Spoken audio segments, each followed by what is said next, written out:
कि प्रधानमंत्री बिक गए हैं फार्मा माफियाओं के हाथों, आप गलतफहमी में हैं। आप थोड़ा सा धैर्य रखिए, कार्रवाई शुरू हो गई है और एक तरफ यो काम करते रहेगा, इधर दरी खींच लेगा प्रधानमंत्री। दरी खींच लिया प्रधानमंत्री ने। वो कहां बैठेगा, बैठने की जगह नहीं मिलेगी। तो उनके चमकते हॉस्पिटल तो आपको दिखेंगे, लेकिन लोग जाएंगे नहीं। प्रधानमंत्री वो अभियान लेकर के आ रहे हैं। प्रधानमंत्री को मालूम है हमारा देश युवा है और हम अपने युवा देश को स्वस्थ युवा के रूप में भी कन्वर्ट हमें करना मेरी जिम्मेदारी है। अगर हमारा युवा भारत अस्वस्थ रहा तो हम दुनिया को टक्कर नहीं दे पाएंगे। और इसीलिए प्रधानमंत्री ने यह हाई पावर्ड मीटिंग की है कि हमें टूरिज्म को भी डेवलप करना है और देश को स्वस्थ बनाना है। हम अपने युवाओं को स्वस्थ बनाएं, वो मोटे नहीं हो जाएं, वो अल्ल बल्ल खा करके मोटे ना हो जाएं। तो उन्होंने मोटापा के खिलाफ अभियान छेड़ दिया है मित्रों, और यह अभियान सफलीभूत होगा। इसी दिन का इंतजार क्यूआई नेटवर्क कर रही थी और मुझे भरोसा था। इसलिए मैं जब प्रधानमंत्री के ऊपर दबाव बनाता था, प्रधानमंत्री की आलोचना करता था, तो मेरा मन यह कहता था कि ऐसा हो नहीं सकता है, हमारे प्रधानमंत्री जाकर के नहीं बिक सकते हैं फार्मा के हाथों, यह मुमकिन नहीं है। वो एक ऐसे परिवार से आए हैं जिन्होंने भारत की गरीबी को देखा है, एहसास किया है। यह गरीब का बेटा भारत के साथ सौदा करेगा, यह मुमकिन नहीं है।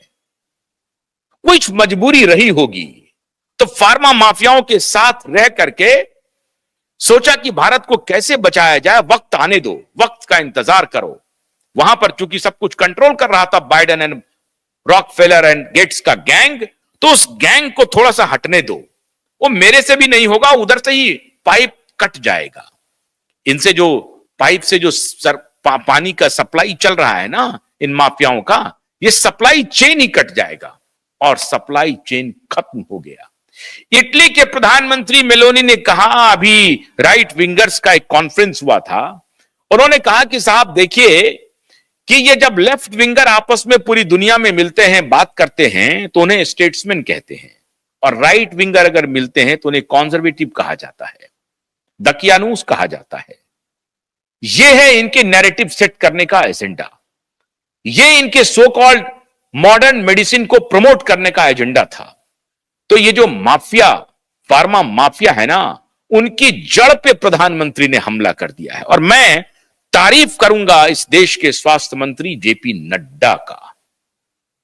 उस वक्त भी जेपी नड्डा ने, उस वक्त भी जब दोबारा ये बनकर के आए हेल्थ मिनिस्टर, तो जेपी नड्डा ने अच्छा काम किया था और मैं तारीफ करना चाहूंगा जेपी नड्डा का। अब यह बात सही है कि पूरी तरह से फार्मा माफियाओं के चंगुल से तो सरकार बाहर नहीं निकली है।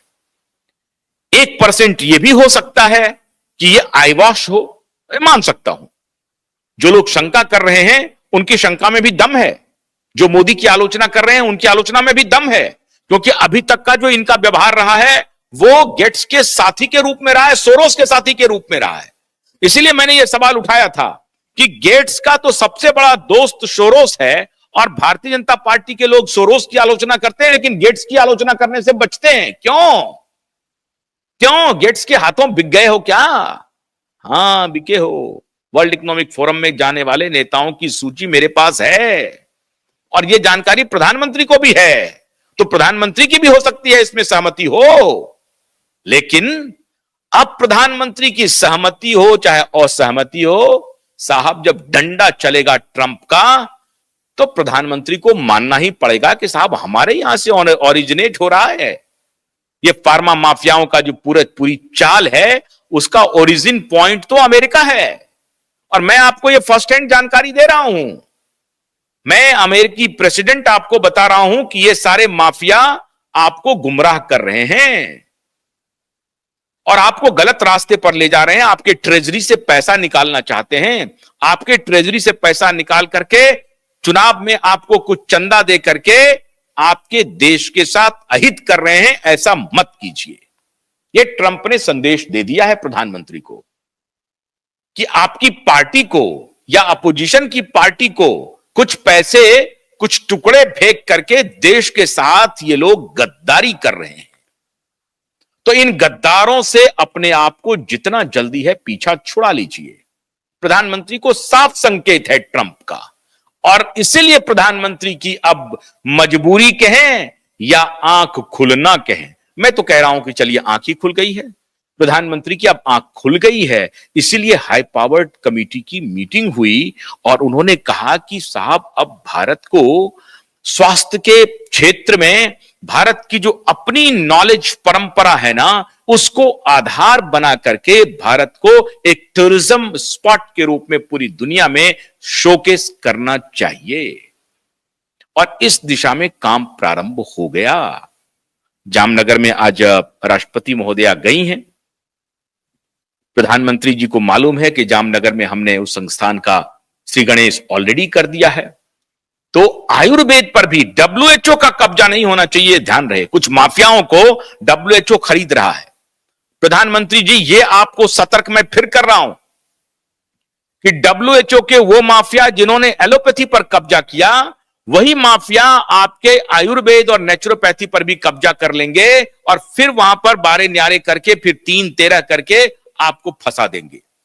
तो हमारे यहां के जो ओरिजिनल प्राकृतिक चिकित्सक हैं, हमारे ओरिजिनल आयुर्वेदाचार्य हैं, उनको ढूंढिए।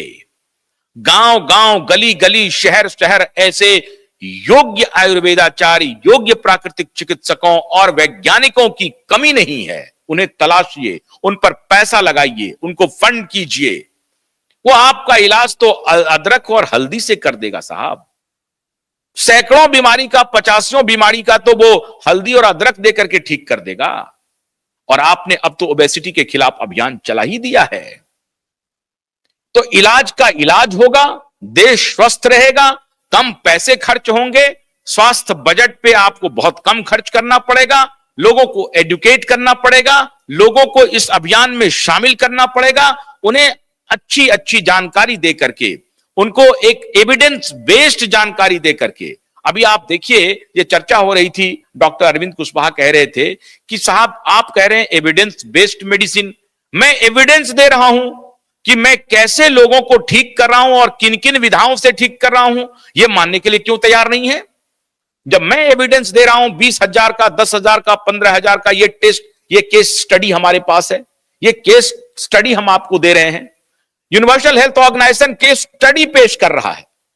प्रत्येक फ्राइडे, सैटरडे, संडे को उनका न्यूज़लेटर आ रहा है, जो पीएमओ को भेजा जा रहा है, जो हेल्थ मिनिस्ट्री को भेजा रहा है, Indian council of medical research को भेजा जा रहा है। प्रत्येक सप्ताह विदाउट फेल आप उन्हें अलग अलग वैज्ञानिकों के साथ मिलकर के उसका आकलन कीजिए, उसकी सत्यता की जांच कीजिए, उसको परखिए, उसको समझिए, और उसमें अगर आपको लगता है कि हां इसमें हमें वैज्ञानिकों को जोड़ना चाहिए, जोड़िए। ऐसे ऐसे लोग हैं जो नाड़ी देख करके बता देंगे आपके हार्ट की बीमारी क्या है, नाड़ी देख करके बता देंगे आपका लीवर का प्रॉब्लम है या नहीं है। ऐसे ऐसे लोग हैं, और वो एविडेंस नहीं है क्या? वो कह रहे हैं कि मैं देख के बताता हूं, आप टेस्ट करा लीजिए, फिजिक्स को अप्लाई कर दीजिए। फिजिक्स पे साहब एलोपैथी के का मोनोपोली नहीं है। ये एमआरआई मशीन एलोपैथी का हिस्सा नहीं है, वो मशीन है, वो टेस्ट करके आपको बताता है। वो सीटी स्कैन या इको, ये सब जो है ये सारी मशीनें हैं। मशीन का आप मेजरमेंट के लिए यूज कर लीजिए और फिर आप